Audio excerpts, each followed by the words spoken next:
এটা সমস্যা আমাৰ সন্মুখত আহিছে পঞ্চায়ত ইলেকশ্যনক লৈ আজি যদি আমি পঞ্চায়ত ইলেকশ্যন ঘোষণা কৰো আমাক এমাহ সময় লাগে পঞ্চায়ত পাতিবৰ কাৰণে আৰু আজি আমি 10 জানুৱাৰীত আজি গধূলিলৈকে এতিয়া আমি বহি আছো গোটেই কেবিনেটখনে যে উচ্চ ন্যায়ালয়ৰ যিগৰাকী ন্যায়াধীশ মহামান্য তেখেতে কোৰ্টত আজি ঘোষণা কৰিছিলে যে আজিৰ ভিতৰত তেওঁ জাজমেন্টটো দিব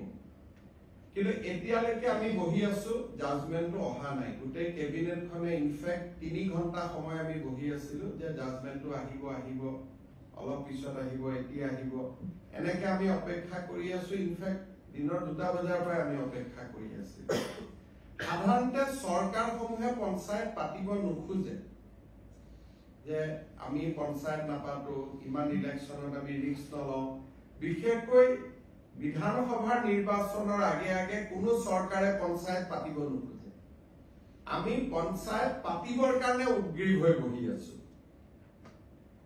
কিন্তু এই পৰ্যন্ত মই অলপ আগতে মহা অধিবক্তা দেৱজিৎ শইকীয়াক টেলিফোন কৰিছিলো তেওঁ কৈছে যে এই সময়লৈকে জাজমেন্টটো ডিক্লেৰেশ্যন হৈ আছে জাজমেন্ট অহা নাই বা যি ধৰণৰ কথা আজি যদি ৰাতি 12টাৰ আগতে আমি জাজমেন্টটো নাপাওঁ পজিটিভ বা নিগেটিভ যি নহওক তেতিয়াহ'লে আমি পঞ্চায়ত ইলেকশ্যনটো একেবাৰে মেট্ৰিক বা হায়াৰ ছেকেণ্ডাৰী পৰীক্ষাৰ পিছলৈকে লৈ যাব লাগিব কাৰণ 14 ফেব্ৰুৱাৰীৰ পৰা মেট্ৰিক আৰু হায়াৰ ছেকেণ্ডাৰী আৰম্ভ হ'ব আৰু যদি এবাৰ ইলেকশ্যন কৰিলে একমাহ সময় লাগে নটিফিকেশ্যনৰ পৰা আৰু দুটা ফেজত কৰিলে আজি হল 10 তাৰিখ 10 ফেব্ৰুৱাৰীত এটা হ'ব পাৰে 12 ফেব্ৰুৱাৰীত এটা ইলেকশ্যন হ'ব পাৰে কিন্তু আজি যদি ৰাতি 12টাৰ আগতে যদি হাইকোৰ্টৰ পৰা অৰ্ডাৰটো ওলাই নাহে আৰু পিছৰ 10 দিনো হাইকোৰ্ট বন্ধ আছে গতিকে তাৰ পৰিপ্ৰেক্ষিতত মই ভাবো যে পঞ্চায়ত ইলেকশ্যন পতাটো অসম্ভৱ হৈ পৰিব কাৰণ মেট্ৰিক আৰু হায়াৰ ছেকেণ্ডাৰী পৰীক্ষাৰ মাজত পঞ্চায়ত ইলেকশ্যন পাতিব পৰা নাযাব গতিকে যিসকলে মোক সুধি আছে যে পঞ্চায়ত ইলেকশ্যন কেতিয়া হ'ব মোৰ উত্তৰ এইটোৱে যে চৰকাৰে আজি 3 দিন ধৰি আৰু কেছবিলাক হৈছে অকল এটা কৰিমগঞ্জ জিলাৰ 19খন পঞ্চায়ত লৈ বাকি অসমখন ইয়াৰ লগত জড়িতই নাই কৰিমগঞ্জ জিলাৰ 19খন পঞ্চায়ত লাগিলে কৰিমগঞ্জ জিলাত ইলেকশ্যন নাপাতিলেও হৈ গ'লহেঁতেন বাকি জায়গাখিনিত ইলেকশ্যন পাতিব আমি অনুমতিটো পালে আমি ইলেকশ্যন পাতি দিলোহেঁতেন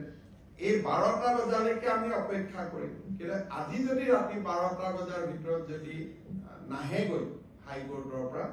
তেতিয়াহ'লে মই ভাবো যে মেট্ৰিক আৰু হায়াৰ ছেকেণ্ডাৰী পৰীক্ষাৰ আগত ইলেকশ্যন হোৱাটো অসম্ভৱ হৈ পৰিব আৰু এই ইলেকশ্যনত পিছুৱাবৰ কাৰণে কোনে লাগি আছে কংগ্ৰেছ দলৰ কৰিমগঞ্জ দলৰ প্ৰাৰ্থী হাফিজ ৰফিজ আহমেদ চৌধুৰীয়ে গোটেই কেছটো কৰি আছে আৰু তাৰ পৰা বুজা যায় যে গোটেই পঞ্চায়ত ইলেকশ্যন খেলিবৰ বাবে হাফিজ ৰফিজ চৌধুৰী আৰু তেওঁৰ সংগীসকলে সাহস কৰিব পৰা নাই আৰু সেইকাৰণে কেছটো কৰি পেলাই পঞ্চায়তটো পিছুৱাই আছে নিয়মমতে পঞ্চায়ত পাতিব লাগে যে চৰকাৰক বিপদত পেলাম পঞ্চায়ত পাতি দিওঁ কিন্তু ইয়াত ওলোটা হৈছে যে বিৰোধী পক্ষৰ একাংশই কাৰণ হাফিজ ৰফিজ চৌধুৰী কংগ্ৰেছ দলৰ অফিচিয়েল কেণ্ডিডেট হয় আৰু আন যিগৰাকী অধিবক্তা তেওঁ কংগ্ৰেছ দলৰ দিনতে সলিচিটৰ জেনেৰেল হৈছিলে দিল্লীত গতিকে দুইজন অধিবক্তাই আজিও তেওঁলোকে আৰ্গুমেন্ট 3 দিন আগত চেজ হ'ল আজিও 2 ঘণ্টা আৰ্গুমেন্ট কৰিছে গতিকে কিহৰ কাৰণে তেওঁলোক পঞ্চায়তৰ কাৰণে সাজু হ'ব পৰা নাই মই নাজানো কিন্তু তৃণমূলক গণতন্ত্ৰ বচাবৰ বাবে এবাৰ আমি বহুত কৰিছিলো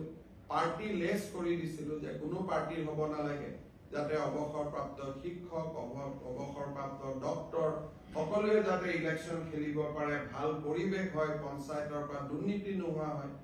কিন্তু আমিতো হাইকোৰ্টৰ ওপৰত মাতিব নোৱাৰো গতিকে ৰাতি 12টালৈকে অপেক্ষা কৰিম আৰু 12টাৰ আগত যদি জাজমেন্ট পাওঁ হ'ব নহলে আৰু এইটো মেট্ৰিক হায়াৰ ছেকেণ্ডাৰী পিছলৈকে পিছুৱাই যাব তাৰ পিছতো বানপানী আহিব বা বানপানী থাকিব কি পৰিৱেশ হয় আৰু এতিয়াই ক'ব পৰা নাযাব আজি যদি 12টালৈকে মই ইলেকশ্যন কমিশনকো ৰিকুৱেষ্ট কৰিছো যে আপুনি বহি থাকক আমিও বহি আছো কাৰণ পুলিচৰ পৰা ক্লিয়াৰেন্স লাগিব কোনটো ফেজত কিমান ডিপ্লয়মেন্ট হ'ব ডিজিপিও বহি আছে চিফ সেক্ৰেটাৰী বহি আছে আমিও বহি আছিলো যদি 12টাৰ আগত ৰায়দান হয় আমিটো কৰি দিম কাৰণ যিজন ন্যায়াধীশ মহাধিবক্তাই কোৱা মতে তেওঁ কোৰ্টত কৈ গ'ল যে মই চেম্বাৰত গৈ জাজমেন্টটো লিখি জাজমেন্টটো দিম কিন্তু এতিয়াতো 8:45 হ'ল জাজমেন্টটো আমি হাতত পোৱা নাই যদি 12টাৰ আগত জাজমেন্ট হয় তেতিয়ালে হ'ব যদি 12টাৰ আগত জাজমেন্ট নহয় উচ্চ ন্যায়ালয়ৰ বিপক্ষেতো আৰু আমি যাব নোৱাৰো গতিকে তাৰ পিছত যদি জাজমেন্ট ভাল বেয়া হয় তাৰ পিছত এপিল কৰা বা প্ৰয়োজন সাপেক্ষে সুপ্ৰিম কোৰ্টলৈকেও যোৱা এটা লিগেল সিস্টেমত আমি সোমাই যাব লাগিব ভাল হলেতো কতো যাব নালাগে বেয়া হলে আকৌ ডিভিজন বেঞ্চ সুপ্ৰিম কোৰ্ট এটা দীঘলীয়া প্ৰক্ৰিয়া এটাত আমি সোমাই যাব লাগিব অসম চৰকাৰে বিচাৰিছিল তাতে বিবাদিত জিলা আমিতো কৈছিলো যে যদি 19খন পঞ্চায়তৰ কথা 19খন পঞ্চায়ত বা সেই জিলাখনে কে কমপ্লিট বাদ দিও আমাৰ এডভোকেট জেনেৰেল তাত আৰ্গুমেন্টটো দিছে এতিয়া ন্যায়াধীশ গৰাকীয়ে কেনেকে জাজমেন্ট দিয়ে এতিয়াতো মই দেখা নাই জাজমেন্টটো দেখাৰ পিছতহে আমি অপিনিয়ন দিব পাৰিম ভাল বেয়া যিয়ে নহওক কিয় আমাৰ মতে নগলে তেতিয়াও কথা